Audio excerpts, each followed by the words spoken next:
Hello everyone, সকলে কেমন আছেন? আজকে এসেছি আমি আপনাদের কিভাবে আমি ঘরোয়া উপায়ে মুরগিদের খাবার দিয়ে থাকি সেটা দেখানোর জন্য।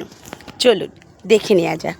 কুচিয়ে রাখা শাকসবজির খোলা কিংবা ফুলকপি বাঁধাকপির পাতা দিয়ে আমি কিছু চাল প্রথমে সেদ্ধ করে নেব। তারপরে এই সেদ্ধ করা চাল থেকে খুব ভালোভাবে কিন্তু ফ্যানটাকে ঝরিয়ে নিতে হবে। বন্ধুরা, সকালে যে ভাতটা করেছিলাম তার সাথে এই যে আমি কিছুটা ভুট্টা দিয়েছি, ভুট্টার গুঁড়ো দেখতে পাচ্ছেন। আর এখন দেব কুঁড়ো। এই সবগুলোকে আমি মিশিয়ে নেব একসাথে।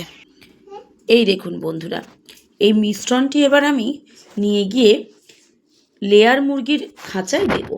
লেয়ার মুরগির খাঁচায় এই জন্যই দিচ্ছি, এরা যেহেতু বড় মুরগি তাই এদের ঠান্ডা খুব কমই লাগে। আর এটা হচ্ছে আড়াইয়ারদের আমি যেহেতু ডিমের জন্য পালন করছি তাই ঘরোয়া পদ্ধতিতে খাবারটাই বেশি দিয়ে থাকি। এতে করে আমার 80টা মুরগির খাবার একবেলার হয়ে যায়। তবে হ্যাঁ বন্ধুরা, এই খাবারটা কিন্তু শুধুমাত্র বড় মুরগিদের জন্যই দেবেন। যেহেতু ভাতে অতিরিক্ত জল থাকে তাই কুঁড়ো অবশ্যই দেবেন, কারণ কুঁড়ো জলটাকে শুষে নেয়। আর আমার এই ভিডিওটি যদি আপনাদের ভালো লেগে থাকে তবে অবশ্যই ভিডিওটিতে লাইক, কমেন্ট এবং শেয়ার করে দেবেন। আর যাদের বাড়িতে অল্প সংখ্যক মুরগি আছে তারা এই খাবারটা ব্যবহার করতে পারেন।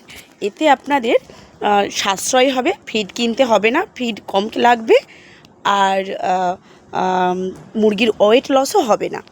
তো আজকের ভিডিও এই পর্যন্তই বন্ধুরা, টাটা, দেখা হবে পরের ভিডিওতে।